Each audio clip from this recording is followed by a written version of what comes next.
प्रभु यीशु कहते हैं कि ईश्वर का राज्य राई के दाने के सदृश है। ईश्वर के राज्य के विकास के बारे में प्रभु बता रहे हैं। राई का दाना कितना बड़ा होता है हम सभी जानते हैं, बहुत छोटा सा, और एक किसान उसको बोता है, अंकुरित होता है, पौधा बनता है, पत्ते आते हैं, डालियां आती हैं और बहुत बड़ा पेड़ या झुरमुट बन जाता है और छोटी छोटी पक्षियां वहां पर आ जाते हैं। ईश्वर के राज्य का विकास कुछ ऐसे ही होता है, बहुत बड़े रूप में नहीं होता है, धीरे धीरे धीरे होता है। प्रभु ईश्वर ने ईश्वर का राज्य हमारे अंदर रोपा है, किसी के द्वारा रोपा है, वचन के द्वारा रोपा है, किसी अनुभव के द्वारा रोपा है।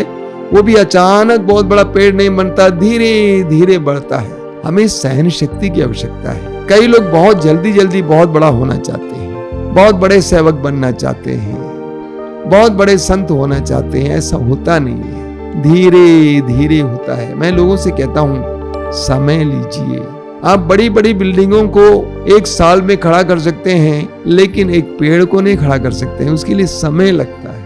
ईश्वर के राज्य का विकास ऐसे ही होता है, छोटे से होता है। कुछ लोग कभी कभी आध्यात्मिक कार्यों के लिए बहुत बड़ी संस्थाएं बनाते हैं, बड़ी बिल्डिंगें बनाते हैं, लेकिन बाद में उसमें कुछ होता नहीं है। जब मैं इस आश्रम का इतिहास देखता हूँ, विशेष करके पिछले 30-35 साल का इतिहास, मैं देखता हूँ कि आश्रम कितना छोटा था, कितनी कम संख्या में लोग यहाँ पर आया करते थे, लेकिन आज हजारों की संख्या में लोग आते हैं। धीरे धीरे धीरे ईश्वर के राज्य का विकास होता है, बहुत जल्दी नहीं होता है, संसार की तरह नहीं होता है।